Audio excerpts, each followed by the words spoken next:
Fellow South Africans, this evening I stand before you to ask you to endure even longer. I have to ask you to make even greater sacrifices so that our country may survive this crisis and so that tens of thousands of lives may be saved.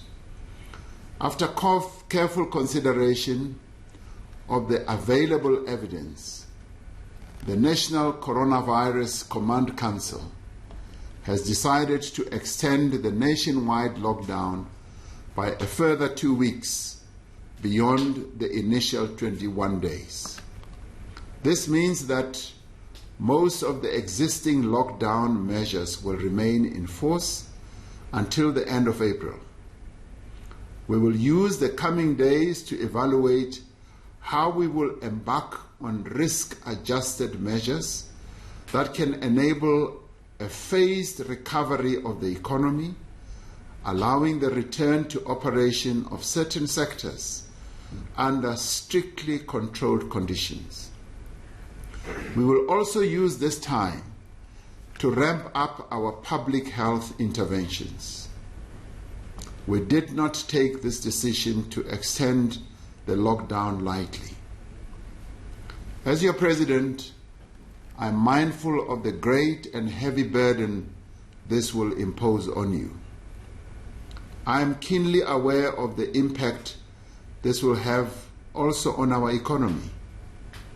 But I know, as you do, that unless we take these difficult measures now, unless we hold this course for a little longer, the coronavirus pandemic will engulf and ultimately consume our country. We all want the economy to come back to life. We want our people to return to work. We want our children to go back to school. And we all want to be able to move around freely again. But our immediate priority must remain to slow down the spread of the virus and to prevent a massive loss of life.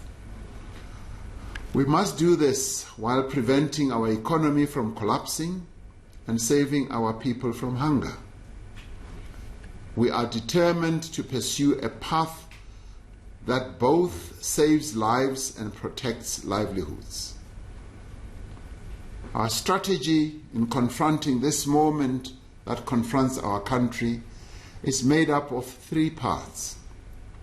Firstly, an intensified public health response to slow down and reduce infections. And secondly, a comprehensive package of economic support measures to assist businesses and individuals affected by the pandemic. And thirdly, a program of increased social support to protect poor and vulnerable households. As government, together with our many partners, we have used this lockdown period to both refine and intensify our public health strategy to manage the virus. Our approach is to screen in communities and test people in hospitals, clinics, and mobile clinics, to isolate those who are infected and to care for those who are ill in our health facilities. We need to do this intensively and systematically. We have used the last week to develop our screening and testing methodology in various parts of the country. Over the next 2 weeks, we will roll out the community screening and testing program across all provinces, focusing in particular on highly vulnerable communities. Those who test positive and cannot self-isolate at home will be isolated at special facilities that have been identified and are now being equipped. At all times, we will observe the human rights of all our people. Let us not discriminate against those people who test positive.